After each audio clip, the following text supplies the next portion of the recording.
मेरा वचन के शीर्षक है क्षमा स्वर्ग का दरवाजा को खोलता है। Forgiveness opens heaven's door। क्षमा स्वर्ग के द्वार को खोलता है। आज क्षमा स्वर्ग के द्वार को बंद कर देता है। हमारी आवाज बहुत जोर तो नहीं है, किसी के काटे तो नहीं, राइट है? Okay, praise the Lord. क्षमा एक ऐसी चीज है जो स्वर्ग के दरवाजा को खोलता है। आज यदि आपके जीवन में कोई भी प्रकार की जरूरतें हैं, कोई भी प्रकार की मांग है, कोई भी नीड्स है, आपको आशीष पाने की जरूरत है, आपको अच्छा नौकरी की जरूरत है, आपको चंगाई की जरूरत है, आपको छुटकारा की जरूरत है, आपके जीवन में बोझा है, ये बोझा हटाने की जरूरत है, आपके पारिवारिक समस्या है, आपको पति की जरूरत है, पत्नी की जरूरत है, विवाह की जरूरत है और आपका जोड़ा मिलता नहीं है, आपको बाहर देश जाना है और आपकी मांग पूरा नहीं होता है, आपकी बुद्धि की मांग है, अनेक से मांग आपके जीवन में हो सकता है, अनेक से जरूरतें हो सकती है और ये आपके जीवन के अनेक से जरूरतों का रुकावट आज क्षमा हो सकता है। यदि आपका जीवन क्षमा दान देने वाला जीवन हो जाए तो आपके जीवन की सारी आवश्यकताएं, सारी जरूरतें पूरी हो सकती है। क्षमा एक ऐसी चीज है जो हमारे और तुम्हारे लिए मुक्ति का द्वार भी खोलता है। बिना क्षमा के मुक्ति नहीं है। एक समय की बात, हम और तुम पाप में डूब रहे थे, विनाश की रास्ता में, नरक की ओर बढ़े चले जा रहे, जहन्नम के रास्ता में जा रहे थे, विनाश को हम और तुम जा रहे थे क्योंकि हमारे पास क्षमा नहीं था, हमें क्षमा नहीं मिला था, परमेश्वर ने हमें क्षमा नहीं किया क्योंकि हम परमेश्वर को जानते ही नहीं थे। और शैतान की ये योजना थी हमारे और तुम्हारे लिए, शैतान का ये प्लान था कि हम और तुम कभी यीशु मसीह के विषय में नहीं सुने, कभी भी हम सच्चाई नहीं जाने, ताकि हमें और तुम्हें हेवन नहीं मिले या स्वर्ग का द्वार हमारे लिए नहीं खुले, हमें गुनाह की मुआफी ना मिले। लेकिन ऐसा हुआ, एक दिन चाहे शैतान कितना भी कोशिश किया, एक दिन हम और तुम यीशु के विषय में सुन चुका और हम और तुमने अपने दिल के द्वार यीशु के लिए खोला और यीशु हमारे दिल में आ गया और यीशु मसीह हमारे जीवन का राजा और प्रभु बन गया, हमारी गुनाहों को माफी कर दिया। यीशु ने अपने लहू से धो दिया, पहले चीज उसने हमारी गुनाह की माफी दिया और हमारे लिए जन्नत का रास्ता खोल दिया। हमें और तुम्हें मुक्ति मिल गया ना। अब जब हमें और तुम्हें मुक्ति मिल गया, तब शैतान दूसरा कोशिश करता है कि हमें उसी पाप में फिर से ले जाए, कि हम उस पाप में जाए जिस पाप को हम छोड़ के आए। तो हमें वो पाप कराना चाहता है क्योंकि उसको मालूम है कि जब हम पाप में डूब जाएंगे, हम पाप के मजा लेने लगेंगे, हम फिर स्वर्ग का रास्ता, स्वर्ग का द्वार हमारे लिए बंद हो जाएगा, फिर नरक का द्वार फिर हमारे लिए खोलेगा। इसलिए वो शैतान हम मसीह से हमेशा पाप कराने के लिए कदम कर लेता है कि हम उसी पुराने पाप जहां से आए थे वहीं लौट जाएं। वहां की लालसा हमारे जीवन में लेके आता है, वहां की पापे, वहां के ख्याल आते, वहां की बुरी विचारे हमारे जीवन में बार बार वो वापस लौटा के लाते हैं ताकि हम उस पाप में डूब जाएं। लेकिन चर्च, मैं आपको ये बतलाना चाहता हूं, यदि आपको इस मसीह जीवन में आगे चलते चलते, इस मसीह जीवन में आगे बढ़ते बढ़ते आपका जीवन मसीह में ऐसे मजबूती से आप खड़ा हो गया या आप स्थिर हो गया, आपको अब हिला नहीं सकता शैतान, आप पुराना होने लगा और शैतान भरपूर कोशिश करते करते वो जान गया कि आपसे वो पाप नहीं करा सकता। आप पाप को देख के मुंह घुमा लेता है। अब उसको मालूम कि वो अब आपसे पाप नहीं करा सकता है, आप प्रभु में स्थिरता से खड़ा हो गया। मैं आपको बताना चाहूंगा, ऐसे समय में अब वो दूसरा तरीका लेके आता है, दूसरा स्टाइल, दूसरा तरीका ये है, अब वो तुमसे नहीं बोलेगा चलो ये पाप कर लो, क्योंकि जाने तुम्हें बोले कोई फायदा नहीं, तुम नहीं जाए, बोल के थक गए, मुड़ मार के वो थक गए, तो वो क्या करे, अब वो तुम्हारे विरुद्ध में, तुम्हारे अपने ही लोगों को तुम्हारे विरुद्ध में खड़ा करेगा। तुम्हारी कलेशा के लोग तुम्हारे विरुद्ध में खड़ा होंगे, तुम्हारे परिवार के लोग तुम्हारे विरुद्ध में खड़ा होंगे, और लोग तुम्हारे विरुद्ध में खड़ा होंगे और तुम्हारी निंदाएं करेंगे, तुम्हारी बुराइयां करेंगे, तुम्हारी उंगली दिखाएंगे। तुम कुछ करता ही नहीं, तुम अन्याय नहीं करता, तुम उल्टा नहीं करता, लेकिन तुम्हारे साथ में लोग घात करेंगे, और ये लोगों को शैतान इस्तेमाल करता है, और कोई दूर के लोगों ने अपने ही लोगों को इस्तेमाल करता है, तुम्हारे अपने भाई और अपने बहन को इस्तेमाल करता है, कलेशा के लोगों को इस्तेमाल करता है, ताकि तुम उनसे मुंह फुला ले, ताकि तुम उनको क्षमा ना करें। सिर्फ तुम्हारे अंदर में आज क्षमा तुम्हारे भाई और बहन के विरुद्ध में लाना चाहता है, क्योंकि ये क्षमा एक ऐसी चीज है जो आपको नरक लेके जाएगी। चाहे आप कितना भी पवित्र हो गया है, पवित्र रास्ता में चलने लगा, अपना टाइज दे रहा है, बराबर चर्च आ रहा है, चर्च में प्रचार कर रहा है, म्यूजिक बजा रहा है, आराधना करता है, अनेक सी चीज प्रभु के लिए करता है, लेकिन यदि तुम अपने सताने वालों को माफ न करे, तुम्हारे लिए स्वर्ग नहीं है, स्वर्ग का द्वार बंद हो जाएगा। तो शैतान एक नया चीज लाता है। मैं आपको बतलाना चाहता हूं, ये तो हमारे जीवन में या हम अपने जीवन में इसका जो एक्सपीरियंस है बड़ी मात्रा में कर रहे हैं। हमेशा लोग हमारे विरुद्ध में खड़ा होते हैं, हमेशा लोग हमारे ऊपर उंगली दिखाते हैं, बदनामी करते हैं, निंदा करते हैं। हम उनके विरुद्ध में कुछ भी नहीं करते ना प्रभु के विरुद्ध में, फिर भी वे नया नया चीज निकाल के हमें उंगली दिखाते हैं, हमें जज करते हैं, पादरी ऐसे, पादरी वैसे, पादरी नहीं चाह रहा वैसे करे, पादरी नहीं चाह रहा ऐसे करे, वगैरह वगैरह। ये हमारे साथ में होते हैं, आपके साथ में भी होगा यदि आप प्रभु में स्थिर खड़ा रहेगा। Glory to God. लेकिन मैं जैसे आपको बतलाया, जब भी आपके जीवन में ऐसा हो, आप थेतर हो जाए, थेतर जानता है, थेतर हो जाए, आपको कुछ असर ही नहीं करे। Glory to God. आप ऐसे समय में आनंदित हो। हम जब सुनते हैं कि वो ब्रदर में ऐसे बोली से, उस सिस्टम में ऐसे बोली से, हम आनंदित होता है, क्योंकि हमारे जीवन में एक रोजाना की आदत है, और ये आदत हम मांगते हैं कि आपके जीवन में हो जाए।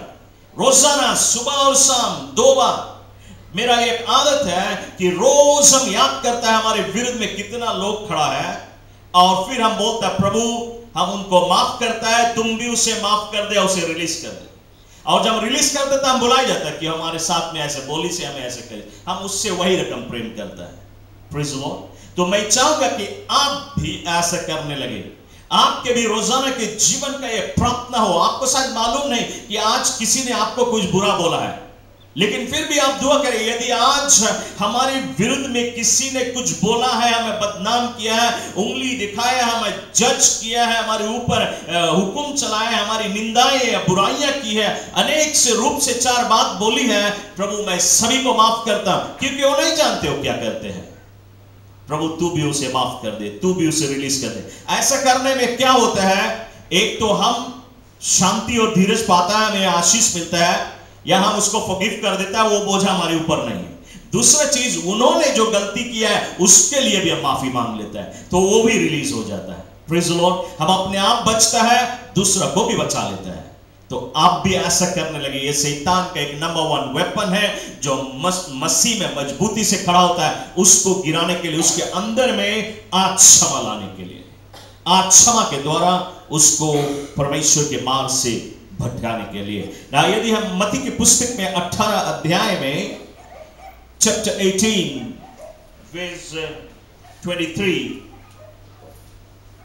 वर्स 23 से लेकर 35 में पढ़ेगा, हमें यहां पे एक कहानी मिलती है, और बाइबल हमें बतलाती है कि एक बार एक धनवान आदमी था, और ये धनवान आदमी के बहुत सारे लोग कर्जदार थे।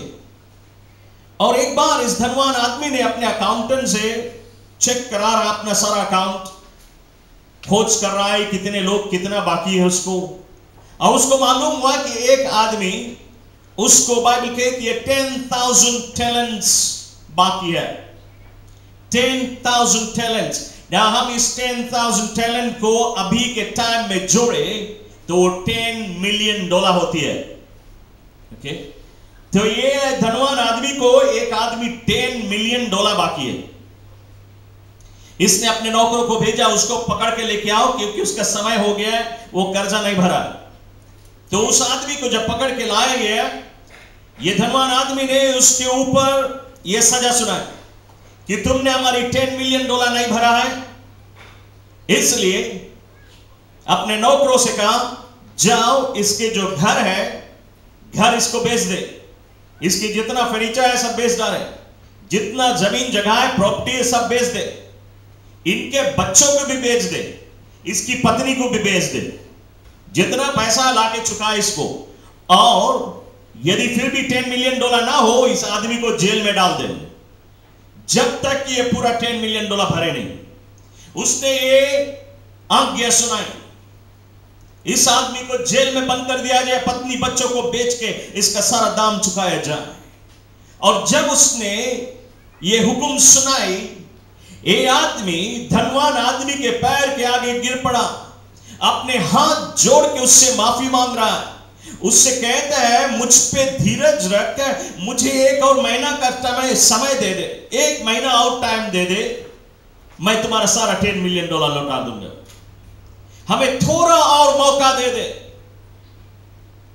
और ये धनवान आदमी ही ने जब उसके आंसुओं को देखा, उसको हाथ जोड़ते हुए दया की भीख मांगते हुए देखा, ये धनवान आदमी ने उसके ऊपर दया किया और उसने कहा जाओ, मैंने तुम्हें माफ कर दिया, मैंने तुम्हें रिहा कर दिया, तुम जाओ, तुम्हें 1 महीना बाद में मुझे $10 मिलियन नहीं बनना है, मैं तुम्हें माफी दे दिया, सिर्फ टाइम नहीं देता, हम तुम्हें बिल्कुल माफ कर दिया, अब तुम्हें कर्जा भरने की कोई जरूरत नहीं। यह आदमी बड़ा ही आनंदित हुआ, बड़ा ही खुश हुआ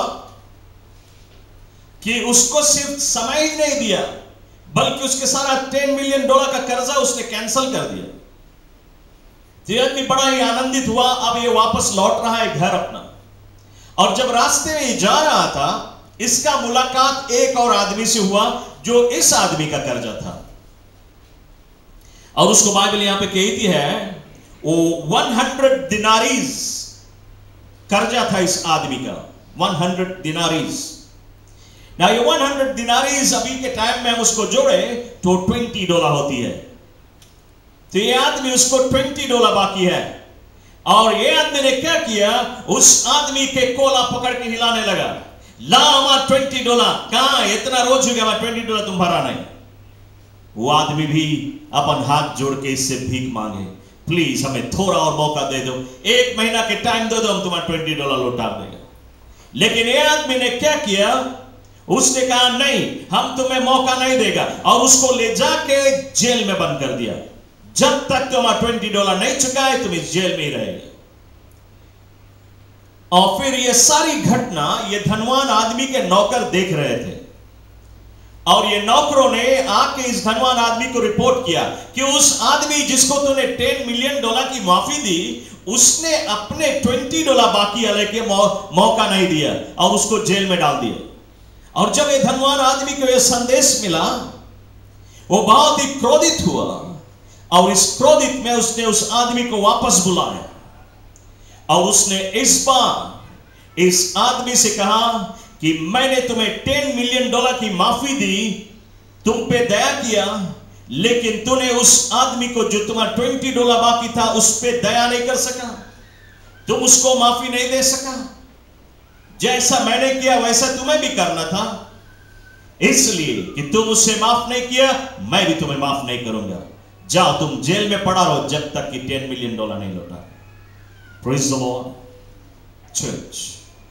परमेश्वर का वचन हमें और तुम्हें क्या बतलाता है? इस वचन से प्रभु का वचन हमें और तुम्हें यही बतलाता है कि हम और तुम भी गुनहगार थे, हम और तुम परमेश्वर के कर्जदार थे, हम और तुमने गुनाह किया, हम और तुमने पाप किया, एक दूसरे के बीच में मनुष्य के विरुद्ध में अन्याय किया, धोखा दिया, लूटमारी किया। लेकिन जब प्रभु के पास आया, प्रभु ने हमारी सारी गुनाह को माफ कर दिया, और वो हमें और तुम्हें कहता है जा तुम भी ऐसा कर, तुम भी अपने सताने वालों को माफ कर, चाहे कितना भी बुरा तुम्हारे साथ में क्यों ना करे, तुम उन्हें माफ कर। हालेलुया। मैं भी शायद कोई ऐसा गुनाह तुम्हारे साथ में करे कि तुम उसके साथ में फेलोशिप नहीं कर सकता, तुम्हारे अंदर में अब डर है, भय, पता नहीं कल फिर करें, फिर भी तुम उसे माफ करो, भले तुम फेलोशिप नहीं करे, हेलो हाय जरूर कर सकता है, दुश्मनी नहीं रखे, उठे बैठे शायद आप नहीं, वो फेलोशिप चाहे नहीं करे, लेकिन जरूर माफ करें। Praise the Lord, hallelujah.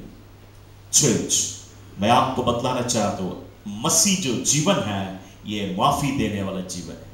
हमारा परमेश्वर स्वयं यीशु मसीह माफी देने वाला परमेश्वर है। यदि वो माफी नहीं देता, हमें और तुम्हें जन्नत नहीं मिलता, हमें और तुम्हें मुक्ति नहीं मिलता। उसने हमें और तुम्हें माफ किया ताकि हम और तुम भी अपने सताने वालों को माफ कर सके। Glory to God, hallelujah. एक समय की बात, एक आदमी एक दिन पहली बार वो चर्च आया और सभा के बाद में जब सभी लोग चले गए, ये आदमी पास्टर के पास गया और पास्टर के आगे उसने अपना दुख भरी कहानी को बतलाया। उसने कहा, पास्टर, मेरे पास एक बहुत खूबसूरत हंसी खुशी रहने वाला परिवार था, मेरी पत्नी थी और मेरे पास एक बेटा था, लेकिन अचानक एक दिन मेरी पत्नी मेरे पास आई और उसने मुझसे कहा कि मैं तुम्हें त्याग देना चाहती हूं या तुम्हें डिवोर्स करना चाहती हूं, तो हमें डिवोर्स कर दो। क्यों? क्योंकि जिस दफ्तर में मैं काम कर रही हूं वहां पे मैंने किसी से विवाह के बात कर लिया है और तुम्हें मैं डिवोर्स करना चाहती हूं। इस आदमी ने कहा, मेरे पास कोई चुनाव नहीं रह गए और मैंने उसे डिवोर्स कर दिया। उसने कहा, ये स्त्री ने उसके एक बेटा जिसको कोर्ट ने भी उसको दे दिया, उसकी स्त्री को, और उसके बेटा को लेके वो दूसरे आदमी के साथ में विवाह करके दूसरे सिटी चली गई। ये आदमी कहते हैं पास्टर से कि मेरे घर में मेरा घर मुझे सता रहा है क्योंकि मैं बिल्कुल अकेला हूं, मेरा दिल टूट गया है, मेरा मन घबरा रहा है, मेरे हृदय में अशांति छाई हुई है, मुझे समझ में नहीं आता मैं क्या करूं। जब मैं ड्रॉ के ऊपर अपने बेटे का फोटो देखता हूं तो मेरा दिल टूट जाता है। जब मैं बाहर आंगन में जाता हूं, मेरे बेटा का छूटा हुआ बॉल आंगन में जो पड़ा है उसको देख के मेरा दिल टूट जाता है। हाय, मैं क्या करूं। पास्टर ने उससे कहा, तुम अपने पत्नी को माफ कर दे, तुम उस आदमी को भी माफ कर दे, सिर्फ माफ नहीं करे, रिलीज कर दे, यानी कि उसको छोड़ दे, निकाल दे अपन दिमाग से, भूल जा। Forgive, forget and release। जरूर इस आदमी को थोड़ा कड़ा पड़ा, लेकिन पास्टर उसको समझाते समझाते उसको अपन जगह लेके आ गया और ये आदमी ने उसी चर्च में घुटना टेका और उसने अपने पत्नी के नाम लेके अपने जुबानों से कहा, मैं इसको माफ करता हूं, और वो आदमी जिसके साथ में वो चली गई उसको भी मैं माफ करता हूं और मैं उनको रिलीज कर देता हूं। और फिर उसने कहा, परमेश्वर तुम भी उसे माफ कर दे क्योंकि वो नहीं जाने क्या करे। परमेश्वर से उसके लिए भी माफी मांगा। जानते हो, तुरंत इस आदमी के चेहरे पे मुस्कान आई, उसकी सारा दुख, उसकी सारी चिंता उसे छोड़ के चली गई और परमेश्वर इस आदमी के जीवन में हरियाली और खुशहाली वापस लाया, उसके घर में शांति लाया, उसके घर में आशीष लाया, उसको खूबसूरत परिवार दिया और भी अच्छा परिवार दिया। परमेश्वर ने उसके जीवन में शांति लाया जब उसने फॉरगिव किया, माफ किया और उसे रिलीज किया। बाइबल हमें मार्क 11:25 में कहते हैं कि जब भी तुम खड़े हुए प्रार्थना करो, प्रार्थना करने से पहले तुम ये याद करो, यदि तुम्हारे अंदर में किसी के प्रति विरोध हो तो उसे क्षमा करो, क्योंकि प्रभु कहता है तुम्हारा प्रार्थना बेकार है। तुम्हारा प्रार्थना हेवन नहीं पहुंचेगा। स्वर्ग तुम्हारे लिए बंद है यदि तुम अपने सताने वालों को माफ नहीं करते हैं। यदि तुम माफ कर दे तुम्हारे लिए स्वर्ग खुल जाता है। Glory to God. शायद आपने मैरी बैक्स्टर की कहानी पढ़ा होगा। मैरी बैक्स्टर वो स्त्री जिसको परमेश्वर स्वर्ग ले गया और नरक घुमा के लेके आया। कई घंटा उसने नरक को घूमा और उसने अपने बुक को भी लिखा है। शायद आपने उसके बुक को पढ़ा होगा, उसके टेस्टमनी को, कि उसने नरक में क्या क्या देखा। स्वर्ग और नरक की कहानी बतलाती है, लेकिन इसकी कहानी में से मैं आपको एक खास बात नरक में से बतलाना चाहूंगा। मेरी बैक्स्टर कहती है कि वो जब नरक घूम रही थी यीशु मसीह के साथ में, और वो चकित हुई उस नरक में, उसने एक स्त्री को देखा उस नरक में जो उसके चर्च के एक मेंबर था, और उसने जब उसको देखा वो चकित हो गई। तुम कैसे सकता है नरक में रहे? हम तो सोचा ना तुम स्वर्ग में होगा, कैसे तुम नरक में? और तब यीशु मसीह ने मेरी बैक्स्टर को एक जवाब देते हुए कहा, देख इस स्त्री को, ये स्त्री के जीवन में कोई भी गड़बड़ी नहीं था। ये प्रभु के लिए भूख, इसमें प्रभु के लिए प्यास था। हर सभा में, चर्च की सभी सभा में आती थी। चर्च के कोई भी काम पड़े वो सबसे पहले हाथ बटाती थी, अपना टाइट्स बिल्कुल बराबर देती थी, उसके उपरांत ऑफरिंग भी देती थी। यहां तक कि चर्च में वो प्रचार भी करती थी। उसके जीवन में कोई चीज की गड़बड़ी नहीं था, सब कुछ अच्छा था। लेकिन एक दिन उसके पति उसके पास आया और उसके पति ने उससे कहा कि मैंने तेरे विरुद्ध में गुनाह कर बैठा, मैं व्यभिचार कर बैठा, मुझे क्षमा कर दे, मैं लौट के ऐसा गुनाह में नहीं जाऊंगा। ये स्त्री ने जब सुना उसके पति ने उसके धोखा दिए हैं, ये स्त्री ने कहा मैं तुम्हें कभी भी माफ नहीं करूंगी। उसका पति उसके आगे आंसू के साथ में, टूटा हुआ दिल के साथ में चिरौरी करता है, प्लीज हमें माफ कर दे। लेकिन इस स्त्री ने कहा मैं तुम्हें नहीं माफ करूंगा। और आज उसको माफ नहीं करने के कारण आज ये नरक में है। अच्छा जीवन, पवित्र जीवन, लेकिन अक्षमा के कारण वो आज नरक में। उसने कोई गुनाह नहीं किया, लेकिन सिर्फ माफ नहीं कर सकता। चर्च में आपको बताना चाहता हूं, यदि आप मसीह में मजबूत से खड़ा हो जाए, आपके विरुद्ध में लोग खड़ा होगा, आपके साथ में अन्याय किया जाएगा, आपको धोखा दिया जाएगा, आपको लूटा जाएगा, लेकिन आपको माफ करना बहुत ही जरूरी है। यह शैतान की एक चाल है। शैतान लोगों को तैयार करता है आपके विरुद्ध में, ताकि आप एटलीस्ट किसी को माफ न करें। और जब माफ न करें तो आपको स्वर्ग नहीं मिलेगा, स्वर्ग का दरवाजा तुम्हारे लिए बंद हो जाएगा। लूका के पुस्तक में 7 अध्याय में वर्स 36 से वर्स 50 में हमें एक कहानी मिलती है। और बाइबल कहती है एक समय की बात, जबकि यीशु मसीह जेरूशलम के स्ट्रीट में गॉस्पेल प्रचार कर रहा है, अंधों को आंखें दे रहा है, गूंगों को बोली दे रहा है, लंगड़ों को पैर दे रहा है, मुर्दाओं को जिला रहा है, दुष्ट आत्माओं को नष्ट कर रहा है, अनेक से आश्चर्य कर्म कर रहा है। जेरूशलम के स्ट्रीट में होके जा रहा है, और फिर एक बड़ी भीड़ यीशु के पीछे चल रही है। और उसी समय उस एक स्त्री बाइबल कहती है जो स्ट्रीट में रहने वाली, वे भी चारनी स्त्री, जिसका जीवन पाप में अपना जीवन बिताती है, जेरूशलम के स्ट्रीट में रहती है। लेकिन उस दिन उसने अजीब देखा, उस जेरूशलम के स्ट्रीट में यीशु मसीह को परमेश्वर का वचन प्रचार करते हुए, और ये व्यभिचारिणी स्त्री इस भीड़ के साथ में यीशु के पीछे पीछे चल पड़ी। और उसके जो मधुर बोली उसके जुबान से निकल रही है, उसकी मधुर बोली में वो खो गए। उसकी प्रचार सुन रही है, वचन सुन रही है, आश्चर्य कर्म देख रही है। इन सभी आश्चर्य कर्म को देख के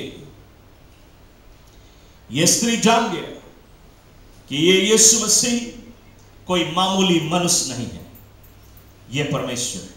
उसने विश्वास किया कि यह परमेश्वर है, और तब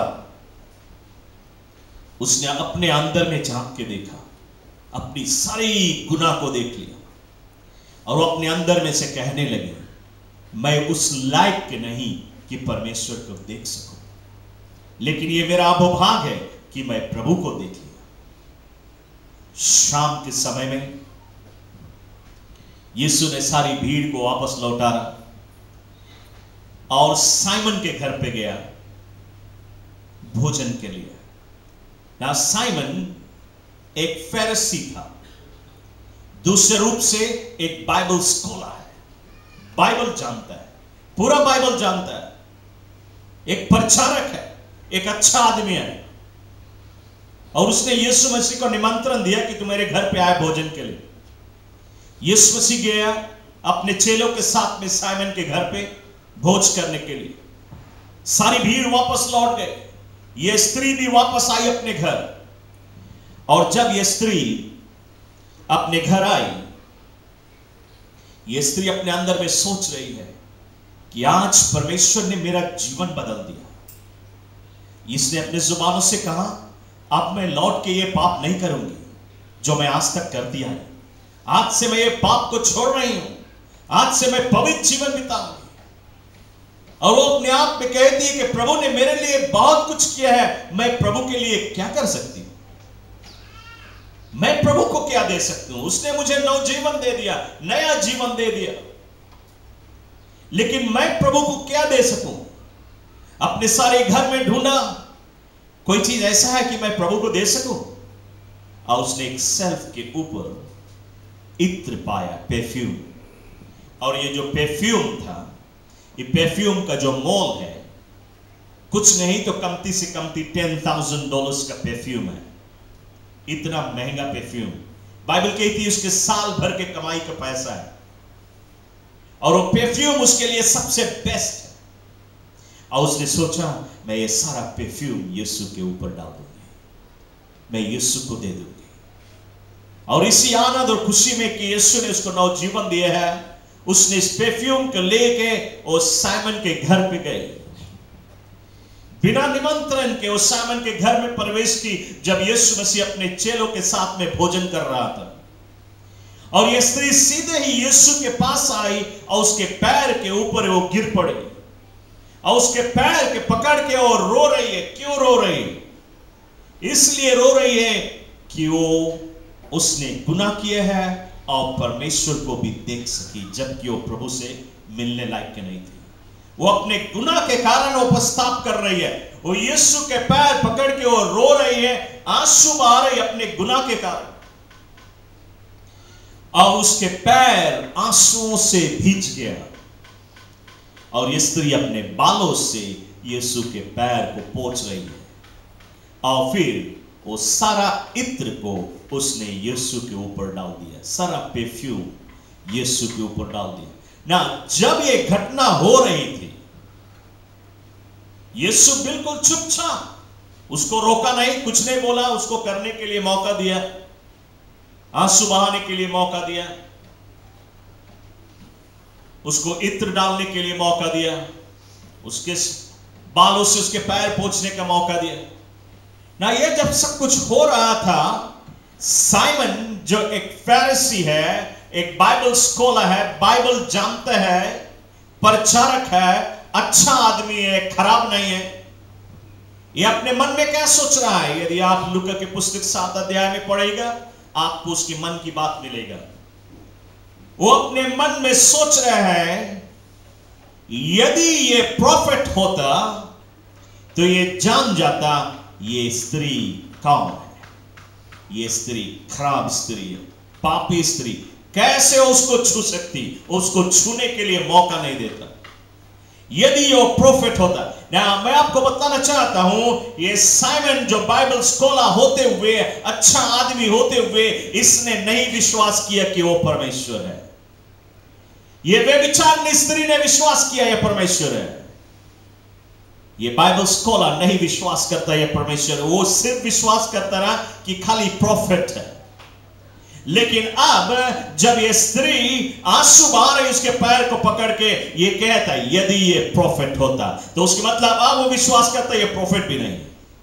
यदि ये प्रॉफिट होता, ये जान जाता ये स्त्री कौन है, ये स्त्री पापी है, ये इसको छू नहीं सकते। चर्च, हम और तुम कभी कभी पवित्र होते हैं, हम और तुम कभी कभी अच्छा आदमी होते हैं, हम और तुम कभी कभी फरीसी की तरह पूरा बाइबल जानते हैं, चर्च में लीडर है, अगुआ है, प्रचारक है, लेकिन हम और तुम गलत जजमेंट दे सकते हैं। हालेलुया। जैसे ये फरीसी साइमन गलत न्याय दिया, यदि ये प्रॉफिट होता तो उसका मतलब ये कहता है ये प्रॉफिट भी नहीं है। अपने अंदर में यीशु को जज किया, लेकिन गलत जज किया। आज हम और तुम होली होने के द्वारा, पवित्र होने के द्वारा, अच्छा आदमी होने के द्वारा, चर्च में एक पदवी होने के द्वारा हम गलत जजमेंट किसी को दे सकते हैं। इसलिए मैं आपको बतलाना चाहता हूं, हम और तुम किसी को न्याय नहीं करें। कोई पाप करे, हम और तुम न्याय ना करें। उसका सजा देने वाला स्वयं परमेश्वर है, हम और तुम उसे सजा ना दें। Glory to God, hallelujah. इसलिए बाइबल कहती है, यीशु ने कहा साइमन तुम जो सोच रहे हो मैं जानता हूं। हालेलुया। साइमन घबरा गया, कैसे ही जाने तो प्रॉफिट है ही नहीं। और तब यीशु मसीह से कहा, यीशु मसीह उसने कहा कि साइमन जब मैं तुम्हारे घर पे आया तुमने मेरे पैर धोने के लिए पानी नहीं दिया,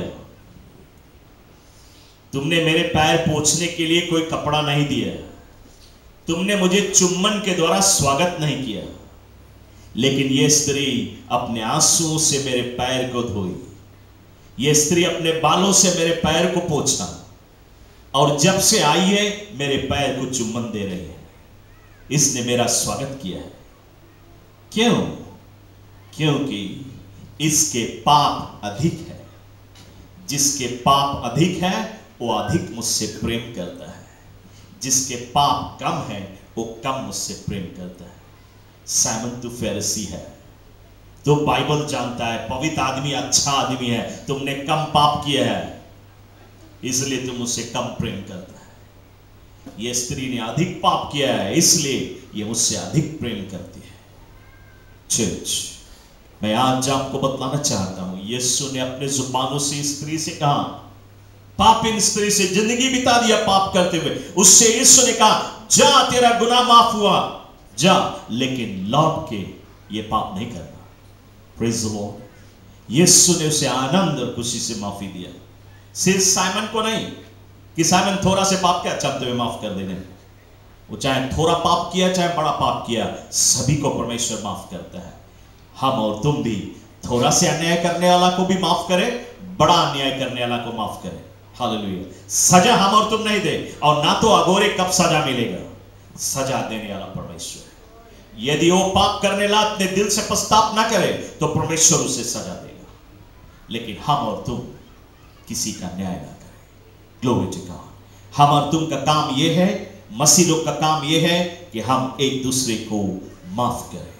बाइबल हमें कहती है यीशु मसीह जब क्रॉस के ऊपर टंगा था, जब लोग उसे मार रहे थे, यीशु ने उनके लिए दुआ किया, मेरे बाप इन्हें क्षमा कर, इन्हें क्षमा कर जो मुझे मारते हैं, क्योंकि ये नहीं जानते ये क्या कर रहे हैं। क्या उन्होंने नहीं जाने उन्होंने कौन सी कर रहे हैं? क्या उन्होंने नहीं जाने कि उन्होंने मेढ़ा कर रहे हैं? यीशु मसीह को जो मेढ़ा कर रहा है, यीशु मसीह कहता है इन्हें माफ कर दे, ये नहीं जानते हमें मेढ़ा कर रहे हैं। असलियत में यीशु मसीह ये कह रहा कि उन्होंने जाने वो मेढ़ा करे उसको, लेकिन उन्होंने नहीं जाने कि परमेश्वर को मेढ़ा करे। वो कहते हैं मेरे बाप इन्हें क्षमा करना, क्योंकि ये नहीं जानते क्या करते हैं। मैं आपको बतलाना चाहता हूं कि ये लोग यीशु को मेढ़ा कर रहे हैं, उसे जान से मार रहे हैं, और यीशु उनके लिए दुआ करता है मेरे बाप इन्हें क्षमा कर दे, क्योंकि ये नहीं जानते ये क्या कर रहे हैं। आज हमारे ऊपर जब एक आदमी उंगली दिखाए, मेढ़ा तो नहीं करे, क्या हम उसे माफ नहीं कर सकते? हमारे बारे में झूठे की स्टोरी बना के बताएं, क्या हम और तुम माफ नहीं कर सकते? हमें उंगली दिखाए, हमारी बदनामी करे, हमें गलत जजमेंट देवे कि हम और तुम उसे माफ नहीं कर सकते। मैं आपको बताना चाहता हूं, ये शैतान के एक नंबर 1 वेपन है, हमारे विरुद्ध में लोग को खड़ा करे कि हम उन्हें माफ ना करें, और यदि हम माफ ना करें तो वो जीत गया, हमें और तुम्हें नरक ले जाए अपन किंगडम में। चर्च, मैं आपको उत्साहित यही करना चाहूंगा, आज से हमारा और तुम्हारा जीवन माफी का जीवन बन जाए। रोजाना हम अपने सताने वालों को माफ करें, ताकि शैतान हमारे ऊपर कभी भी प्रबलता नहीं प्राप्त कर सके।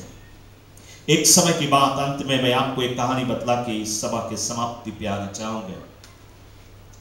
एक समय की बात है, एक बहुत ही धनवान आदमी एक गांव में था, जो बहुत ही मशहूर आदमी था।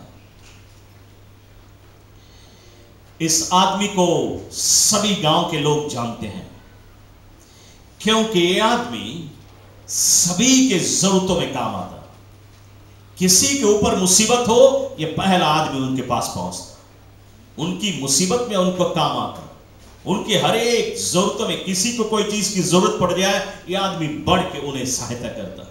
इसलिए गांव के सभी लोग उसे बहुत पसंद करें, सबको इसके लायक करें, सब उसको बड़ा आदर और बड़ा सम्मान करें, उसको लोग सलूट करें। बहुत ही अच्छा आदमी था। लेकिन अचानक एक दिन एक ऐसा घटना बीता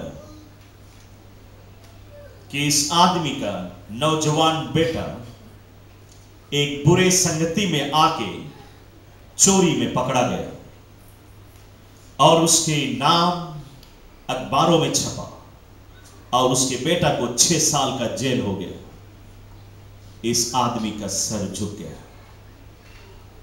सभी लोग में एक चिंता सा आ गया, कैसे हो सकता ये आदमी, इसका बेटा चोरी करे और जेल जाए, कैसे ऐसे हो सकता है। सभी के जुबानों में ये नौजवान बेटा, इसके जीवन में कोई चीज की कमी नहीं था कि कहीं कोई चोरी करे, उसके बाप ऑलरेडी धनवान है, कोई चीज की कमी नहीं।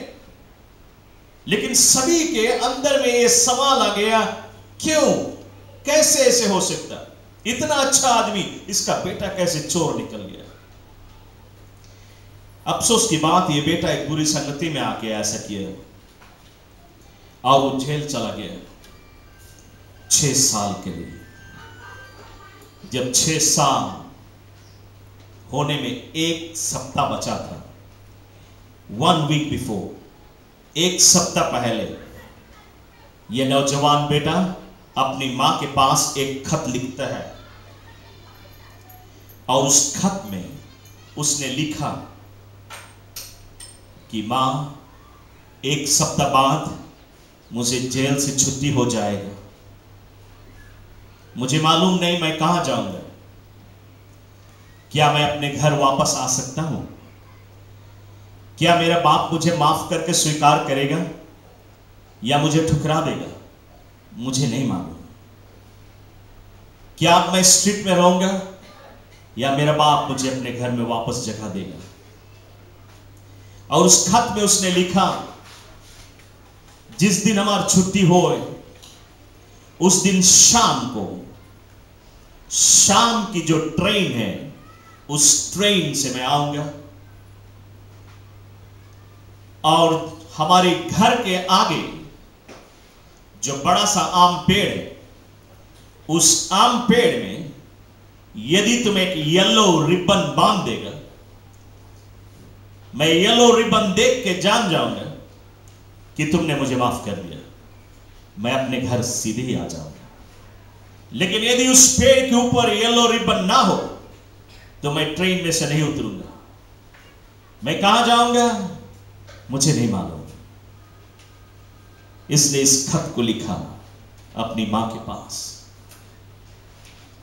1 सप्ताह बाद इस नौजवान को जेल से छुट्टी हुआ और ये शाम की ट्रेन में सवार हुआ और अपने घर के रास्ते से जा रहा है। रास्ते में उसकी दिल की धड़कन जो है ये बड़ी तेज होती जा रही है। उसको समझ में नहीं आ रहा है क्या उसके बाप उसे स्वीकार करे। उसको मालूम है उसने अपने बाप के नाम को मिट्टी में मिलाया है, उसकी बदनामी की है, उसके परिवार का निंदा हुआ है। ना जाने बाप उसे स्वीकार करेगा या नहीं। इस कारण से उसके दिल की धड़कन की रफ्तार अधिक हो रही है, और जैसे जैसे ट्रेन उसके घर के निकट आ रहा वैसे वैसे उसको पसीना छूट रहा है। और एक समय आया जबकि वो ट्रेन बिल्कुल घर के पास पहुंचने वाली है। ये ट्रेन जैसे एक बैंड घूमेगी वैसे उसके घर दिखाने लगेगा। वो आम पेड़ नजर आए, और जैसे ट्रेन उस बैंड की ओर बढ़ रही है, ये नौजवान ने सोचा मैं कैसे देखूंगा उस पेड़ को, शायद येलो रिबन नहीं होगा, क्या होगा मेरा, कैसे मैं देखूं। और जैसे वो ट्रेन उस बैंड के करीब पहुंच रहा है, इसने बगल में बैठे हुए आदमी से कहता है, प्लीज तुम मेरे लिए क्यों ना बाहर झांक के देखें। जैसे ट्रेन बैंड घूमे आप देखना, सामने जो पहला घर है और आंगन में जो आम पेड़ है, क्या उसके ऊपर एक येलो रिबन दिखाए? हमें तुम देख के बताओ। ये नौजवान अपना चेहरा घुमा लिया, दूसरी ओर घुमा लिया। वो देखना नहीं चाहता है क्योंकि उसके अंदर में घबराहट है। और उतने में ये ट्रेन उस बैंड को घुमा, और वो आदमी ने उसके लिए बाहर झांक के देखा, और फिर ये आदमी उससे बतला रहा है, उस आम पेड़ पे एक येलो रिबन नहीं है, लेकिन वो जो आम पेड़ है, उस आम पेड़ में 100 येलो रिबन है। चर्च, मैं आपको बतलाना चाहूंगा, ये नौजवान ने जब सुना कि सारा पेड़ येलो रिबन से ढका हुआ है, उस ट्रेन में से वो कूद पड़ा। सीधा ही दौड़ते हुए वो अपने बाप के घर गया, और उसने पाया उसका मां और उसका बाप उसी पेड़ के नीचे बाएं फैलाए हुए उसकी इंतजार कर रहे हैं। उसके माता पिता ने उसको गले लगाया, उसको चुम्बन दिया, उससे प्रेम किया, उसको माफी दिया। चर्च, बिल्कुल इसी प्रकार बाइबल हमसे कहती है 1 जॉन 1:9 में कि हमारा बाप, हमारा परमेश्वर हमें और तुम्हें गले लगाने के लिए, माफी देने के लिए, क्षमा देने के लिए अपने बाएं फैलाए हमें और तुम्हें हमेशा इंतजार करता है, ताकि वो हमें और तुम्हें माफ कर सके। लेकिन यदि हम दिल से पछतावा करें, वो हमें माफी देने के लिए तैयार है।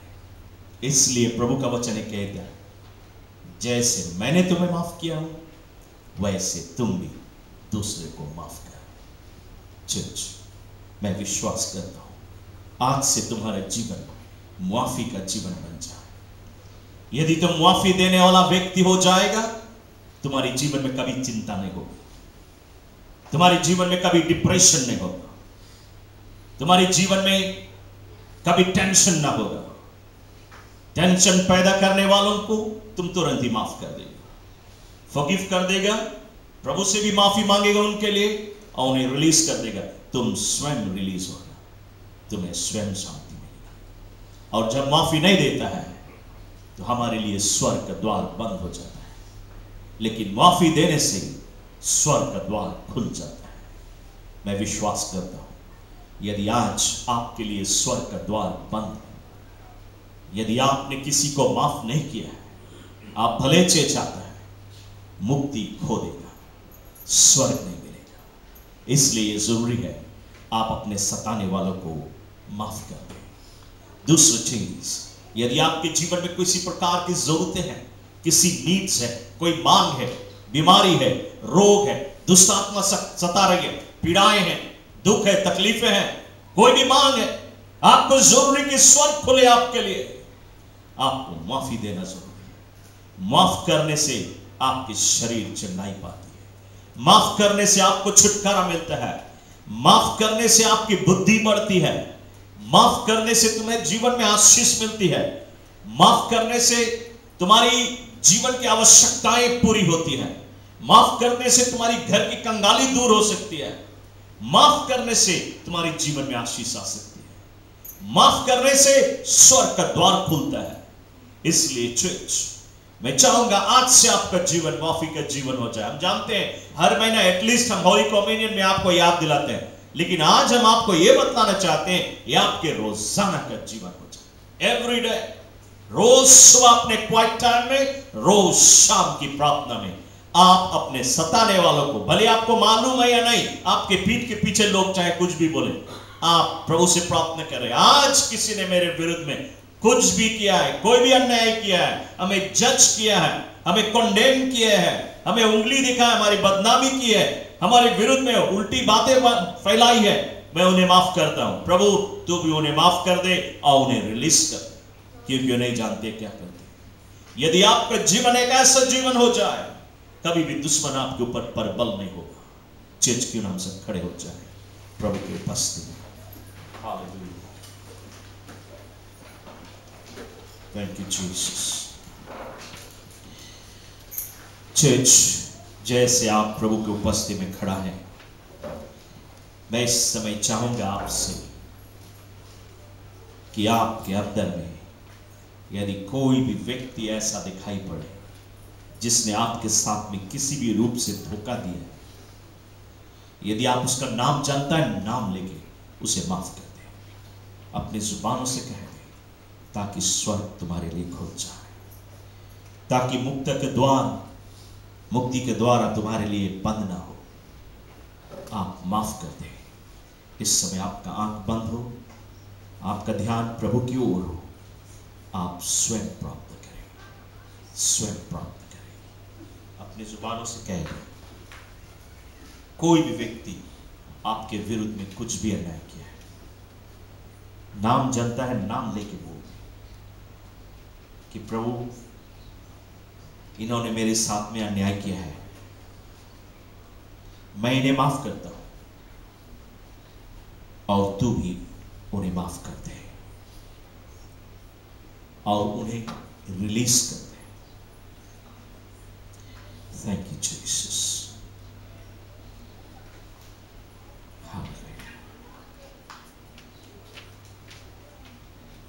Forgive your enemy and release them, क्योंकि वे नहीं जानते वो क्या कर रहे हैं। Thank you Jesus। चर्च, अब मैं चाहूंगा कि आप देखें, शायद आप एक ऐसा व्यक्ति है जिसने किसी के साथ में अन्याय किया है। आपने शायद किसी को धोखा दिया है, आपने शायद किसी की बदनामी की है, आपने शायद किसी को उंगली दिखाया है, किसी को जज किया है, किसी को कंडेम किया है।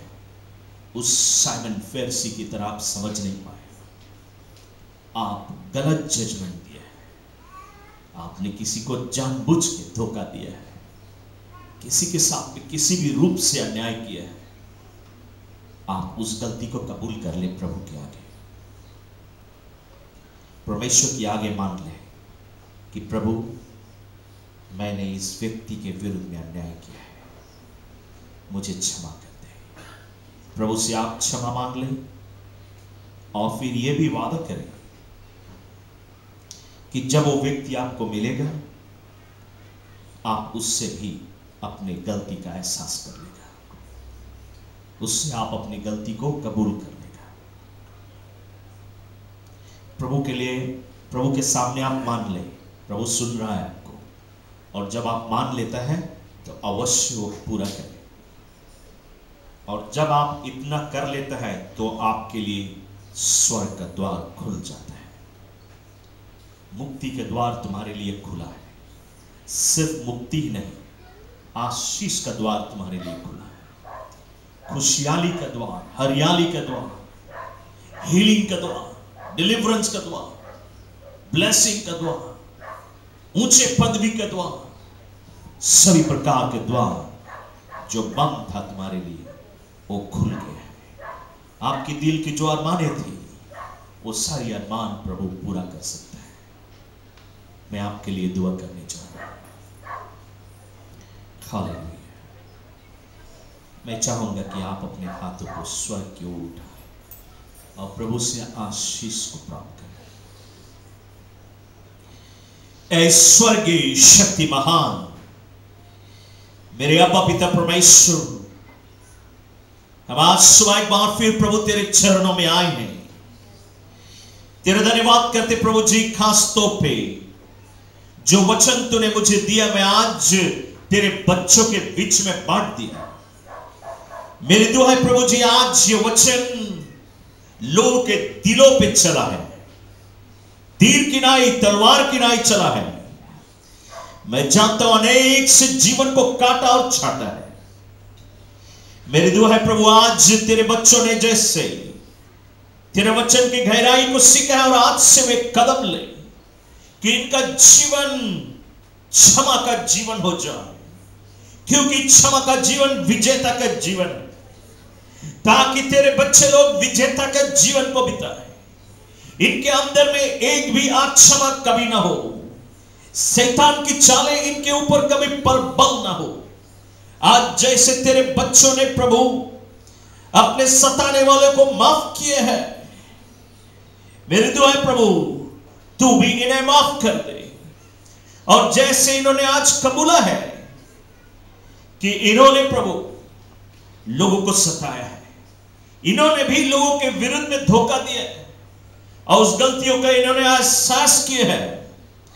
मेरी आज तुझसे यही दुआ है प्रभु जी कि जैसे उन्होंने वादा किया अपने सतानों के आले के आगे जाके माफी मांगने के, तू इनको सामर्थ्य देना ताकि लोगों से माफी मांग के अपने जीवन को ठीक कर ले। इसलिए प्रभु कि इन्होंने माफ किए हैं, तू भी इन्हें माफ कर दिया है, तो इनके जीवन में अब कोई भी आवश्यकता की जरूरत नहीं है, क्योंकि माफी देने के कारण ये उस योग बन चुके हैं कि स्वर्ग की आशीष इनके ऊपर आन पड़े, स्वर्ग इनके लिए खुल जाए और आशीष की वर्षा इनके जीवन में आए। यीशु मसीह के महान नाम में मैं दुआ करता हूं, स्वर्ग खुल जा, स्वर्ग खुल जा हर एक प्रभु के बच्चों के लिए। और आज किसी के शरीर में यदि कोई भी रोगे हैं, ये क्षमा करने के कारण ये सारी रोगे दूर हो जाए। किसी के जीवन में कोई दुष्टात्मा की शक्ति सता रही है, ये क्षमा दान देने के कारण ये दुष्टात्मा की शक्तियां दूर हो जाए। छोड़ दे प्रभु के लोगों को। किसी के जीवन में कोई शराबें काम कर रही है, यीशु के नाम से हर एक शराब टूट जाए, इन शराब के पीछे दुष्टात्मा की शक्तियां दूर हो जाए। किसी के जीवन में अच्छी नौकरी की जरूरत है, यीशु के नाम से अच्छा नौकरी मिल जाए। वे जिनके पास नौकरी है उनकी पदवी बढ़ जाए, जिनका व्यापार है उनका व्यापार 2, 3, 4 गुना बढ़ जाए। यीशु के नाम से हो जाए। यीशु के नाम से किसी के जीवन में कोई बोझा है, हर एक बोझा हट जाए, हर एक बोझा हट जाए यीशु के नाम से। किसी के जीवन में विवाह का प्रॉब्लम हो, पति और पत्नी के बीच में समस्या हो, यीशु के नाम से पति और पत्नी की समस्या हल हो जाए, हल हो जाए, हल हो जाए। बच्चों के बुद्धि और ज्ञानों में आशीष आए, भटके हुए लोग प्रभु तेरे राज में आए, प्रेमी जन जो खोए हैं वो भी तेरे राज में आए, उन्हें भी मुक्ति और जीवन मिले, आशीष आए। Father, as your word declares in Matthew 18:18, Whatsoever things yes shall lose on earth will be loose in heaven. Therefore, mighty God, and I'll lose your blessing upon this congregation. I'll lose your blessing in the name of Jesus. In the name of Jesus. प्रभु मैं तेरी आशीष को release करता हूँ, तेरी अभिषेकता release करता हूँ. Father, I release your anointing upon your children. Let your anointing fall. Let your anointing fall. Let that anointing fall. Let every barrier be broken. Let every fetter be broken. Let every yoke be broken. In the name of Jesus, in the mighty name of Jesus, I release fire upon the congregation. Fire upon the congregation. Church, just lift up your hand and receive. Receive now, receive. This is the hour of miracle. ये आश्चर्य कर्म की घड़ी है. तुम्हें आश्चर्य कर्म की जरूरत है. Receive now, receive. This is the hour of miracle. ये आश्चर्य कर्म की जरूरत है आपके. प्रभु आपके दिल के अरमान को जानता है, आपके मांगों को जानता है, और वो आज अपना हाथ बढ़ा रहा है, आपको छू रहा है, वो आपको आशीष दे रहा है, वो आपको बढ़ के छू रहा है. Yes. Receive now the touch of the master's hand. Receive the touch of the master's hand. Yes, receive it now. Receive it. अपने विश्वास से ले ले, विश्वास से ले ले, विश्वास से ले ले. स्वीकार कर, स्वीकार कर. प्रभु आपको छू रहा है, आपके बिगड़े काम को बना रहा है, आपके बिगड़े काम को बना रहा है, आपके दिल के अरमान को पूरी कर रहा है, आपकी समस्या को दूर कर रहा है, आपके समस्या पे समाधान ला रहा है, आपके दिल के अरमान पूरी हो रही है. Yes, yes, that anointing is coming upon you. If that anointing is coming, yes, it's coming upon you. Feel them, Lord, feel them, touch them afresh, a fresh will, a fresh anointing, a fresh anointing. Yes, let it fall, let it fall, let it flow from the top of your head to the soles of your feet, in the mighty name of Jesus. In the mighty name of Jesus. In the mighty name of Jesus. हर एक बंधन टूट जाए, हर एक दीवारें टूट जाए,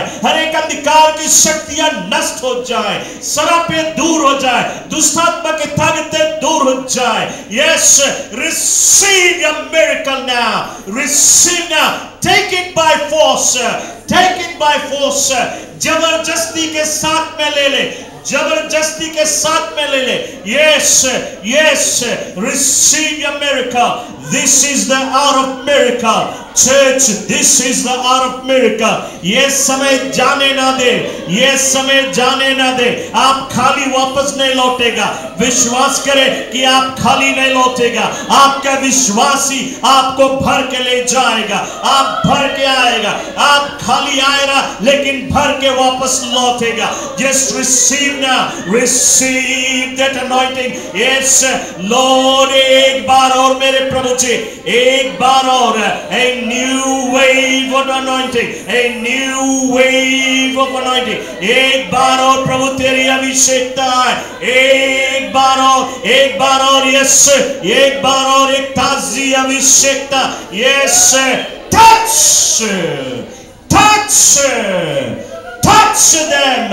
Yes, touch in Jesus' name. In the mighty name of Jesus. In the mighty name of Jesus. यीशु मसीह के महान नाम में भरपूर हो जाए, भरपूर हो जाए. Thank you, Master. We give you glory, Lord. We give you praise. We give you praise, Jesus. We give you praise. We give you praise. We give you praise. स्वर्गीय पिता, हम तुझे धन्यवाद करते आज खास तौर पे प्रभु तेरे शुभ संदेश के लिए जो तूने मुझे दिया. मैंने तेरे बच्चों के बीच में बांट दिया. मेरी दुआ है प्रभु आज तेरे बच्चों ने जो कुछ सुने और सीखे हैं, ये वचन सभी के हृदय में बस जाए, और इस वचन के आधार से आज से लेके कलीसिया यह जीवन व्यतीत करे, ताकि अब लौट के कोई किसी को उंगली ना दिखाएगा, कोई किसी का जज नहीं करेगा, बल्कि सब क्षमा करेगा. इस कलीसिया में प्रेम ही प्रेम होगा. शांति ही शांति होगी, एकताई और एकताई होगा और प्रभु की आशीष होगी। प्रभु जी हम प्रार्थना करते हैं यह वचन सभी के हृदय में हमेशा बसा रहे, यीशु क्रिस्त के नाम से, आमेन एंड आमेन। चर्च हम सब खड़े रहे इस समय।